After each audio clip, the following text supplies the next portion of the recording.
Hey everyone, it's the Monday edition of Weather for Weather Geeks. We got two Weather Geeks here. We've got Mike Joyce, as usual on Mondays, and myself, of course, and hope you had a great weekend. Our weather over the weekend was not bad at all. The sun was out for some of the time. It was feeling pretty warm out there. I know. I actually busted out the grill on Saturday. Nice. I've been telling folks that all weekend, and it was great just to go out there having a couple grilled hot dogs before I came in, and it was nice. Yeah, we hit, was it 46 yesterday?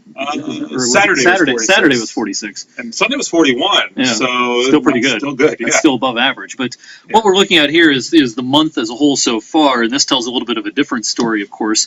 Today is the 24th, so we've only got a few more days left in February, and no surprise, it's been a cold February in a lot of the U.S., encompassing this whole area right here. The only quote-unquote warm spots, Florida, in the Southwest, of course, where it's been a hot and dry winter. Finally, California is going to start to get some rain, which is great for them. They really need it. They really need it because they're going to be exiting wet season pretty soon out there, and they need all the moisture they can get before they head into the dry season, and they hardly get anything, of course, usually in the summer. But anyway, it's been colder than average here, on the tune of maybe somewhere between 5 and 8 degrees as a whole below average here in Youngstown for the month so far. Of course, it's been much worse up in the northern plains into Canada, and that's also where the worst weather this week is going to be in terms of departures from average temperature-wise. There could be some places up there that don't get above the teens below zero for highs for a couple of days. Now, no thanks. Well, yeah, no thanks. Most of that's going to be up in Canada, but still, it's going to be pretty brutal up there. Now, where does this month stand as far as the coldest Februaries on record here in Youngstown, going back to 1930? Right now, it looks like we are 12th place. Here's 2014, our average temperature 22.3, which means we're in 12th place. We may climb a couple of spots here, perhaps a couple of spots up to maybe 10th place by the end of this week and the end of the month, because, of course, cold is definitely coming back. Right. It's going to be starting Wednesday, teens again. Exactly, and it's not January anymore, and so the departures from average now are going to be much more significant this time around because we should be getting close to 40 for highs at this time of the year.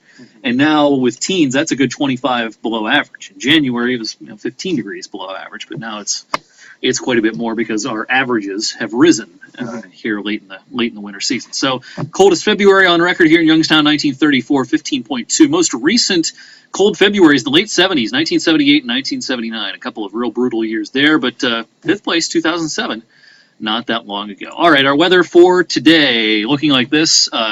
There are some flurries and some lake effect snow showers out there, especially up in the primary snow belt east of Cleveland, eastern Cuyahoga County, Lake County, Geauga County. A few of these things have slipped into parts of Ashtabula County, and even on Route 11 up in northern Trumbull County, you might run into some flurries, some snow showers.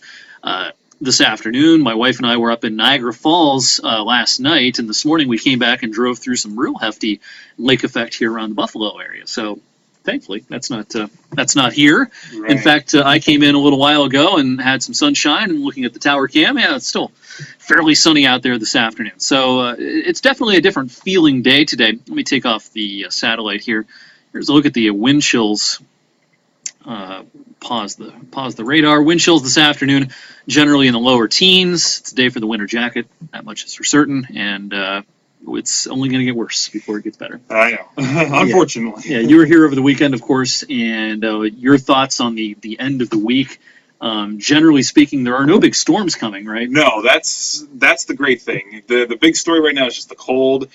For the last couple of days, it'll look like the start time is going to be Wednesday morning. We've got another strong Arctic front pushing through, and it's going to stick with us probably until next weekend, where we might not even only get out of the mid-20s. Right. Coldest mornings this week? What do you think, Thursday morning and Friday morning? Thursday and Friday morning for sure. Even Wednesday morning might hit the single digits in a couple spots. But yeah, probably Thursday morning might even get close to zero. Yeah, and so we could be dealing with a handful of 2-hour delays or something for the schools later this week. It remains to be seen. But certainly if the temperatures are lower single digits with any kind of a breeze, the wind chills are going to be pretty bad later on this week. So let's talk about later this week. As far as weather systems this week, there's just not a lot going on tonight. We might get a little bit of light snow pushing through here. You'll see some green blotches here on our computer model. That's not going to add up to much at all. Some snow showers, lake enhancement, maybe snow showers tomorrow.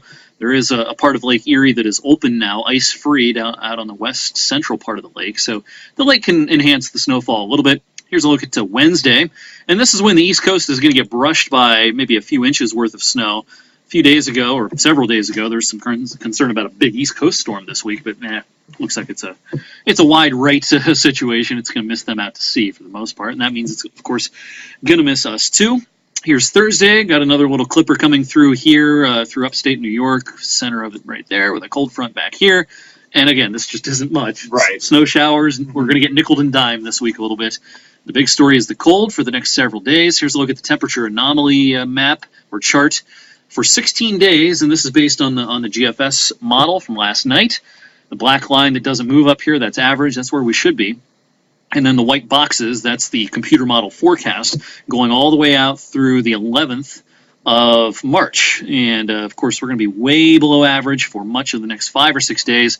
And then the trend is a little more tolerable after the first week of March. But I don't see any warmth in this pattern through the first half of March. We're going to get some reprieves here and there, maybe towards the 10th or 11th. It gets back into the 30s or lower 40s. But until then, man, we're going to have a hard time getting above freezing. Yeah, winter's just hanging on. Yeah. It's tough. It's been a tough year. It's been a tough winter. Pothole season's in full swing, of course. And it'd be nice to really get a bona fide break that lasts more than a couple of days. But unfortunately, folks, it doesn't look like that's in the cards through the end of February or the first 10 days of March. All right, that's weather for Weather Geeks from Mike and myself.